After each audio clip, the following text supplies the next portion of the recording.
Hello viewers, তোমরা কেমন আছো? আশা করি তোমরা ভালো আছো এবং সুস্থ আছো। চলে এসেছি আজকে একটি রেসিপি নিয়ে, টক দইয়ের রেসিপি ভালো লাগলে অবশ্যই লাইক কমেন্ট শেয়ার করবে, চ্যানেলকে সাবস্ক্রাইব করে আমার পাশে থাকবে।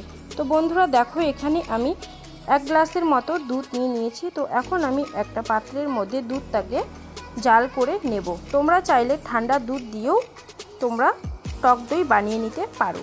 তো আমি দুধটাকে এখন একটু জাল করে নেব। 5 থেকে 6 মিনিটের মতো জাল করে নিলেই হয়ে যাবে। তো দেখো, আমি উপর দিয়ে একটা চামচ দিয়ে ভালো করে ঘেটে নিচ্ছি। তো বন্ধুরা, আমার দেখো এখানে দুধটাকে জাল করে নেওয়া প্রায় হয়ে গেছে। তো এখন আমি নামিয়ে নেব আর কিছুক্ষণের জন্য আমি ঠান্ডা করে নেব। 5 থেকে 6 মিনিট ধরে দুধটাকে ঠান্ডা করে নিলাম। উষ্ণ গরম থাকলেও চলবে। তো একটা আঙ্গুল ডুবিয়ে আমি দেখলাম দুধটা উষ্ণ গরমই আছে। তো এর মধ্যে আমি দই ফাটিয়ে নিলাম। এখন আমি দুধের মধ্যে দইটাকে ঢেলে দেব।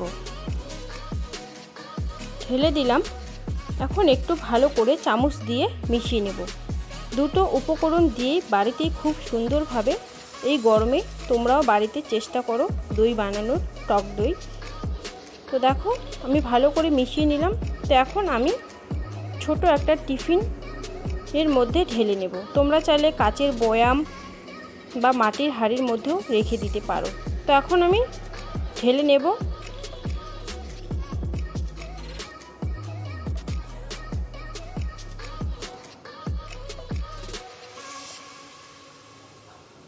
তো আমার ঢেলে নেওয়া হয়ে গেল। তো এখন আমি ঢাকনাটাকে লাগিয়ে দেব। আর তোমরা চাইলে 6 থেকে 7 ঘন্টার মধ্যেও রেখে দিতে পারো। তো এখন আমি 1 রাতের জন্য রেখে দিলাম। তারপরের দিন সকালবেলা তোমাদেরকে আমি টিফিনের ঢাকনাটা খুলিয়ে দেখিয়ে দিচ্ছি। তো দেখো, আমি টিফিনের ঢাকনাটা খুলে নিলাম।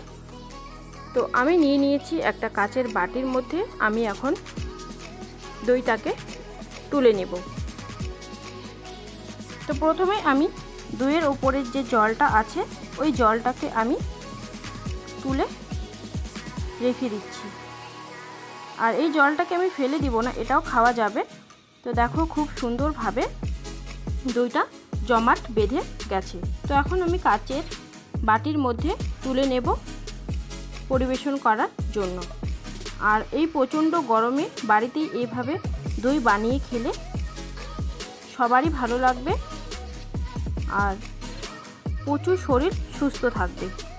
তো বন্ধুরা, ভিডিওটা কেমন লাগলো অবশ্যই কমেন্টের মধ্যে জানিও। আর ভালো লাগলে লাইক কমেন্ট শেয়ার করে দিও। আর চ্যানেল নতুন মধ্যে থাকলে চ্যানেলকে সাবস্ক্রাইব করে আমার পাশে থেকো। আবারও কোনো নতুন ভিডিওতে দেখা হবে। বাই।